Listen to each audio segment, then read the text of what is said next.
Maswali kwa Waziri Mkuu. Mheshimiwa Waziri Mkuu, karibu. Mheshimiwa Emmanuel Cherehani.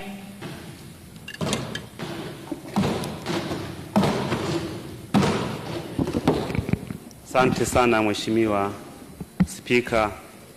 Mheshimiwa Waziri Mkuu, kumekuwa na malalamiko makubwa sana hapa nchini kwa wananchi wetu wanaoenda kupata matibabu katika hospitali na zahanati zetu, wakati mwingine hata zile hospitali za rufaa. Wakifika wanaambiwa kutoa fedha za kumwona daktari. Maeneo mengine wanatozwa 5,000, 10,000 mpaka 30,000. Ili hali madaktari hawa wanaoajiriwa na serikali, wanalipwa mshahara na serikali, lakini pia Daktari Samia Suluhu Hassan wengine amewapandisha mpaka madaraja vizuri kabisa na stahiki zao wanalipwa vizuri. Na bado kuna maeneo mengine unakuta hali ya mifumo, mvua imenyesha, bado mengine hakuna umeme, maeneo mengine umeme umekatika, sola, labda hali ya hewa ni mbaya, wanafika wagonjwa wanaambiwa mifumo imegoma mpaka hali ya mfumo utakapokaa vizuri.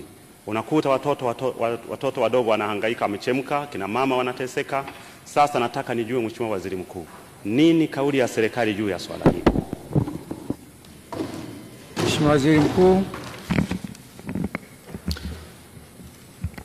Mheshimiwa Spika, naomba kujibu swali la Mheshimiwa Emmanuel Cherehani kama ifuatavyo. Mheshimiwa Spika, kwa mujibu wa sheria ya bima ya afya kwa wote, utaratibu tuliojiwekea kama taifa kwenye masuala ya afya ni kuchangiana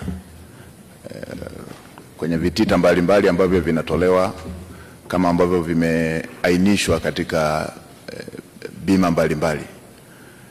Kwa wale ambao wanakuwa nje ya utaratibu wa bima ya afya kwa wote, ndio ambao huwa wanakutana na changamoto ya kutakiwa kuchangia pale wanapofika katika hospitali zetu.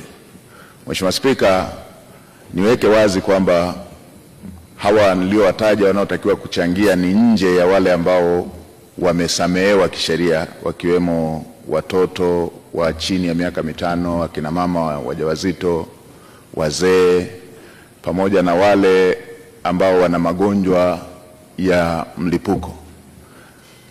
Nitoe tu maelekezo kwa Wizara ya Afya kuzingatia viwango vile ambavyo vimeainishwa na serikali kwa mujibu wa sheria zetu ambazo, kwa mujibu wa kanuni zetu ambazo zinalinda viwango hivyo ili Watanzania waweze kupata matibabu na waweze kumudu matibabu.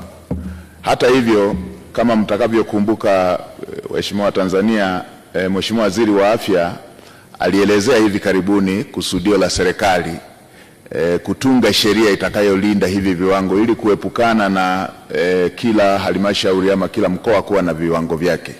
Nielekeze Wizara ya Afya kuharakisha utaratibu huo ili sheria iweze kutungwa ili kuweza kuwa na viwango ambavyo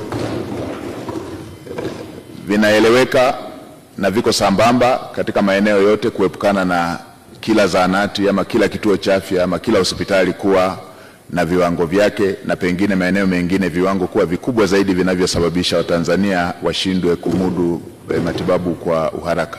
Kwa lile la mifumo, kama ni masuala ya uzembe tutayafuatilia kwa ukaribu ili pasiwepo na visingizio ambavyo vinasababisha Watanzania wachelewe kupata matibabu kwa sababu ambazo zinaweza kuzuilika. Na kwa yale ambayo ni genuine ya kimfumo, naelekeza taasisi zinazohusika kufanyia kazi ili pasiwe na malalamiko haya mara kwa mara, kwa sababu masuala ya matibabu hayapaswi kusubiri.